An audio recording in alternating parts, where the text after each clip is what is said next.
sterics until like you cannot sandwich, like you did in the bottom example, the acetone between two substitution locations? In general, you can. I mean, things slow down, but they don't stop. Okay, we had a case on Tuesday where we forced something to go. Oh no, not yet. Actually, we're going to show. Yeah, I'll come to that to address. I think that it answers your question. So I'll check in with you after this. There is a third trick, apart from the changing the directing power of the substituents, and here is where sulfonic acids come in, and sulfonation. So far, we haven't really done much with sulfonation, and we don't really know much chemistry to deal with sulfonic acids, except that they're great leaving groups. The sulfonates are great leaving groups. But we learned that sulfonation is reversible in the sense that when you use SO3 and concentrated sulfuric acid, the real witch's brew, that makes the benzene sulfonic acid, but you can desulfonate. You can go back to the unsubstituted system by boiling this up with dilute water, acidic water. And the driving force for going back is based on the fact that as you set up the equilibrium, it's driven to the left because SO3 reacts with water violently to make H2SO4. And then even diluting the heat of hydration of H2SO4 is enormous. I don't know whether you've dealt with H2SO4, I'm sure, in the lab, and you're warned not to throw sulfuric acid into water and vice versa because it gets so hot that it starts splashing, and it may burn you. So, and you can use that, actually, in terms of a strategy that allows you to block certain positions. So let's assume you have a substituent there, and now, to address your question, I think, that is orthopower directing. So up until now, we've said, okay, it's orthopower directing. We can expect reasonably to get mainly para, and that's a useful feature. The ortho component is minor, and that's synthetically not very useful. What if we want to make only the ortho substituted system?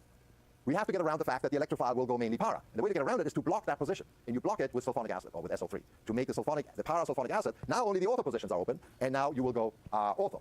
So here's the strategy. That's what you want to make. You have, say, an alkyl group here, and you want to get an ortho substituted system. You need to block this position, and you block it with sulfonic acid. So you start with the starting material, you block, then you do the electrophilic substitution, then you deblock. Perfect. This is general. If you have a whatever substitution pattern, benzene ring, and you want to do an electrophilic substitution where you have a choice. On Tuesday, we had unsymmetrically substituted systems where you could get 3 different products. One often ruled out because it was a position in between 2 substituents. But the other 2 were typically competitive. Or one was major, one was minor. There you can use a blocking strategy and block one of those positions and then address just the other. So an example, and this is now to also maybe address your question even further, is to make something like this. Where this turns into that. Here we have T-butyl. T-butyl is orthopower directing. If you start with T-butyl benzene, nitration will definitely go nitro only, because of the steric hindrance. So the thing to do is block the para position. Now, it is sterically hindered T-butyl, but not so sterically hindered that it completely eliminates ortho attack. It's just slower. So if you block para, then it will certainly go into the ortho position and make the ortho nitro system, and then you hydrolyze off the sulfonic acid. Yeah? So is there any situations where, say, the para position is blocked, and the sterics on the original position are so great that forces instead the ortho position, maybe even a better position?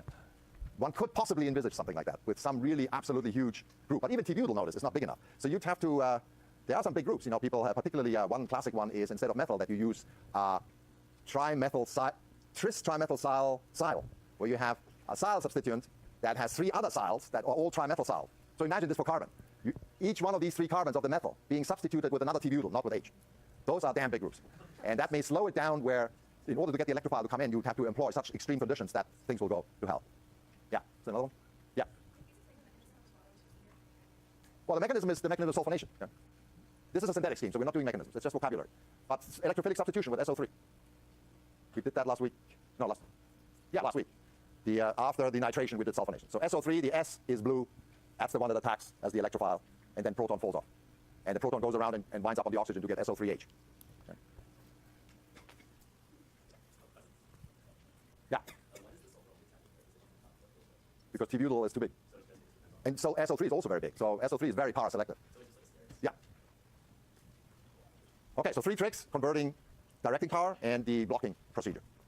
And you get the knack of it if you do 1 or 2 examples. It will become obvious how useful this is as a consideration. Okay. So one can, of course, extend this entire electrophilic aromatic substitution game to all aromatics that we've encountered, starting with the anulines and the polycyclic benzenoids and the like. But I won't, okay, because the principles are adequately used for just benzene. With one exception, let's extend it to just one larger polycyclic benzenoid to give you a feel for the approach to take. That should really allow you, ab initio, to deal with any aromatic system, including all the anulines, for where does the electrophile go and where do substituents direct. So we'll do it for naphthalene. Naphthalene is a 10-pi system. It's aromatic, and it has some symmetry, but not complete. There are 2 different positions. And so the question is, how will naphthalene react when an electrophile comes in?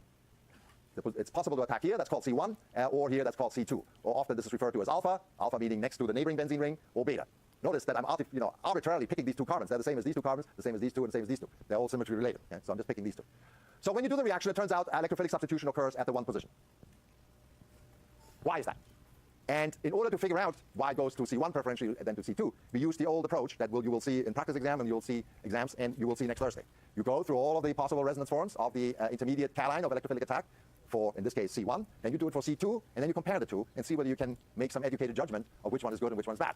I.e., for starters, the number of resonance forms. If one has more than the other, that says something. Or if the number is equal, then the quality of the resonance forms. Which ones are quote-unquote good, which ones are quote-unquote not so good.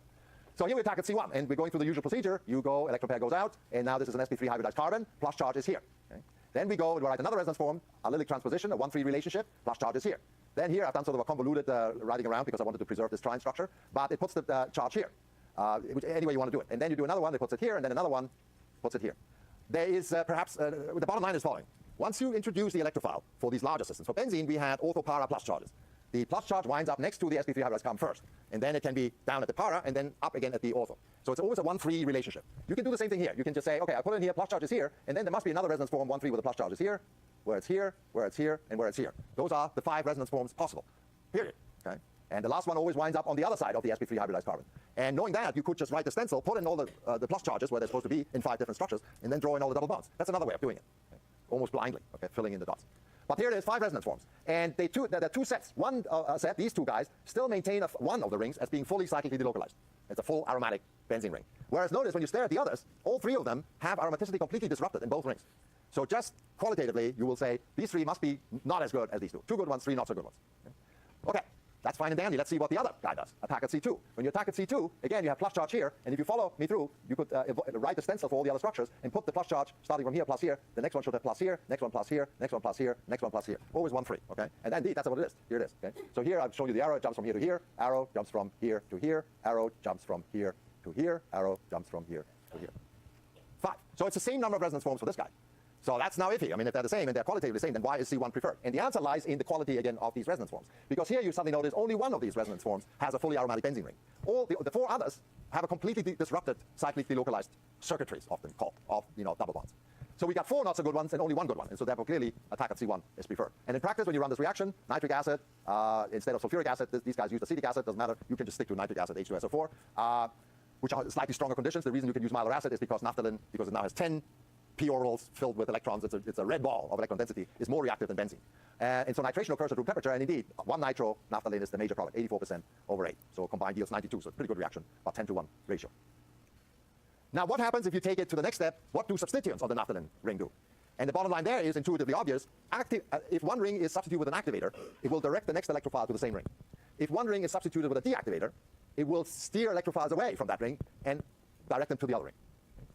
So here we have an activator, methoxy. It's ortho-para directing. Indeed, nitration occurs. And I'm just showing you now, instead of showing you all the resonance forms of the 2 ortho versus para attack, I'm just showing you the major ones, namely the octet structures. These are the ones where the oxygen comes in. Remember, we did this on Tuesday, where the electron pair kicks in. That's an octet, that's an octet. And just to show you the intermediates. You don't have to do that when you write a synthetic scheme. I'm just doing this to remind you of what's going on here and why alkoxy is such a powerful activator and ortho-para director. And then proton comes off, and the net result is actually mainly para nitration, as you would expect. A little bit of nitro. The literature called it minor, about 63% of that.